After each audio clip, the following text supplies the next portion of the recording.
Hello, today we're going to be taking a look at the Doogee, funny name, Doogee S98 Pro, which is their new flagship phone that has this really cool thermal imaging sensor, which I'm going to be interested to take a look at. So here we go. Let's open it up.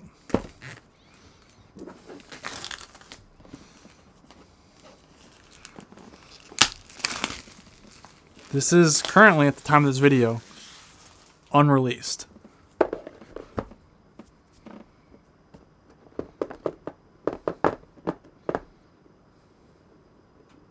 Eight gigabytes of RAM and 256 gig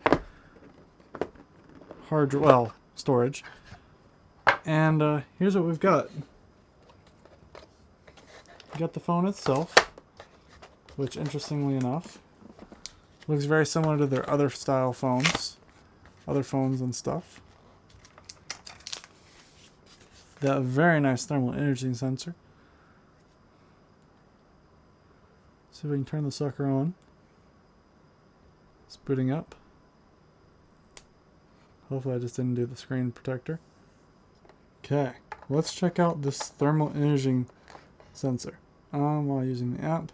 I'm curious what this thing is. I'm assuming it's for... Do we really need this to open up the USB port? It looks like we do. We might need a special app. Infrared? Thermal imaging and... Okay, sweet.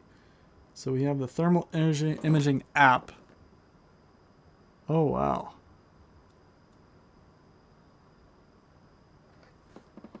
So that looks like on the back. Let's take a look at the camera. That's very impressive. So, which the thermal imaging sensor is the main point of this. So I'm not surprised there. Very, very nice. So we have the UHD, which is the ultra high definition. Let's try taking a picture real quick. Let's take a picture of the Legos. Let's see what this looks like. See if we can zoom in. We actually have a lot of noise in here, which I was not expecting. Yeah, this, for some reason, this is extremely noisy, which I have a pretty bright room set up now. So let's see if we can take a picture at the light and do something that's in frame. So I just want to know if maybe it's noise-wise. No, it's still very noisy. Camera, I would say, is, if not extremely noisy. So I think something might be up with the algorithm. Colors, it just seems like the video, some of the camera settings are slightly off.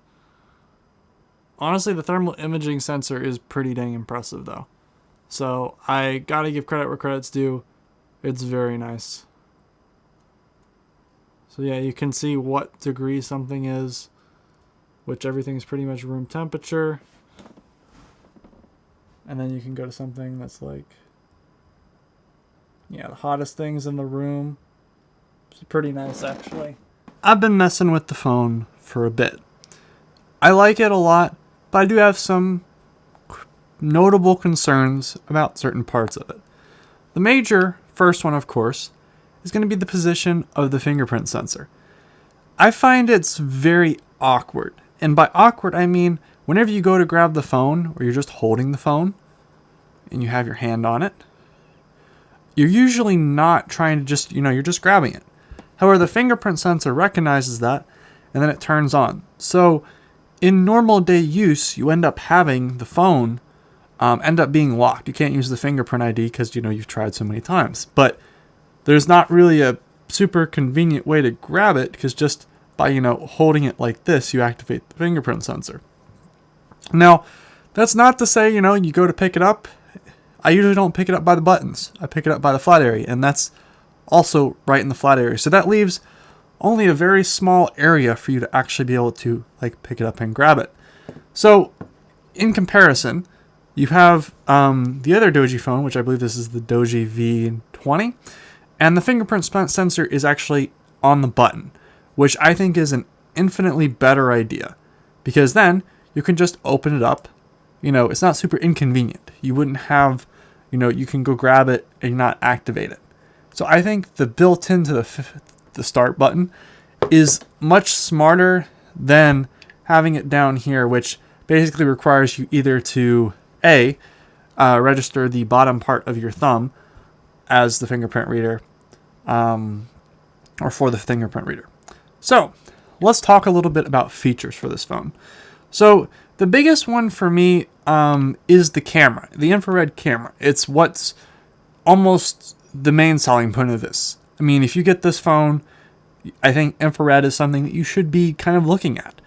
And honestly, the quality of the infrared camera, I would say, is actually really nice. I have literally no issues with the camera itself. It allows you to compensate for the difference between the actual visible light spectrum camera, and then you have your thermal imaging camera. Sorry, not infrared, thermal imaging camera. And the thermal imaging camera does a really good job. So I'm going to talk also about the picture quality. Picture quality is something important. So on these two phones, I have, let's see if I can load them up. I have pictures of each other. So this is a picture of the camera on each. Now, I just want to point out that this is taken with the ultra high definition version of each. And as you can see, this one is extensively more grainy. I would say that, I don't know if this is a smoothing feature, but you definitely lose out a lot on the amount of grain that is just built into it. This is, for the record, an extremely smooth backed phone. So for there to be this much grain where, it's smooth, makes absolutely no sense. So overall, camera-wise, this is, I would say, the main feature is, of course, the infrared. Not the infrared, heat mapping. However, the camera does get rather noisy. Yeah, just look at the fade in that. You've got rather large noise in that as well. So, I mean, from a distance, it's not that bad. But, I mean, just given that this is supposed to be a newer, higher-end version of the V20, I think it's a valid concern here. The charging port is quite interesting. I say that because the thickness of this port makes it difficult for some plugs to fit. You have to be a rather small boy to fit, which is probably the first time I've ever heard that being a good thing. Additionally, the overall design of the phone, having these rubber bumpers and stuff, is rather nice. This does come with a case, which makes this rather abhorrently large. Yeah, it's rather large. I mean, performance and spec-wise, this phone has, I would say, current average specs. 8 gigs of RAM, 8-core processor, 256 gigs of storage. Battery life is rather decent. But this phone is for people that have a specific use case. This is supposed to be a rugged phone, and I think that they did a good job of including an heat mapping camera because it adds an extreme value to this phone.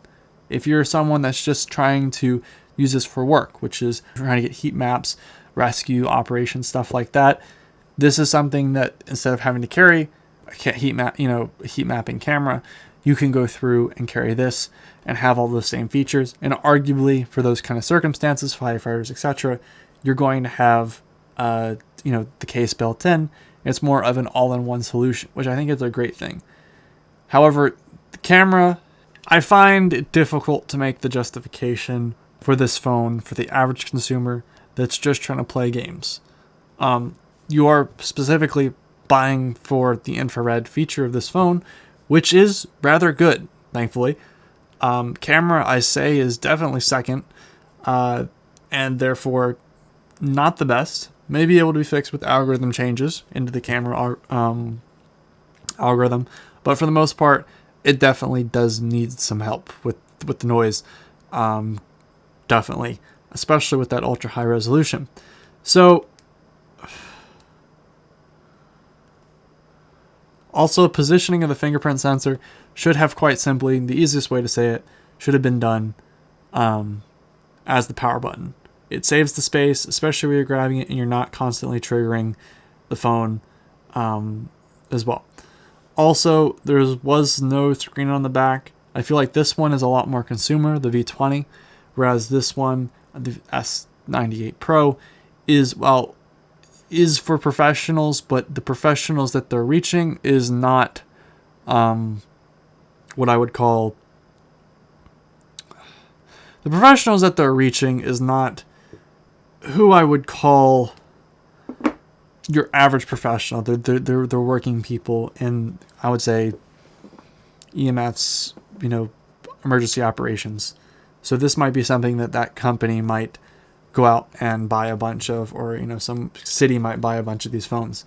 Which, given that it's a Chinese company, especially with some of the requirements that they have, that some products for security reasons are built in the U.S. I mean, at least for speaking in the U.S., but I think it's a valid phone. Just has some issues. I think some design issues. Like, honestly, for me, I ran into the issue with just grabbing the phone. It would trigger, like, anywhere you grab it. You'll be doing stuff or whatever. You'll be picking up, and you'll just accidentally hit this fingerprint reader, and it will start. And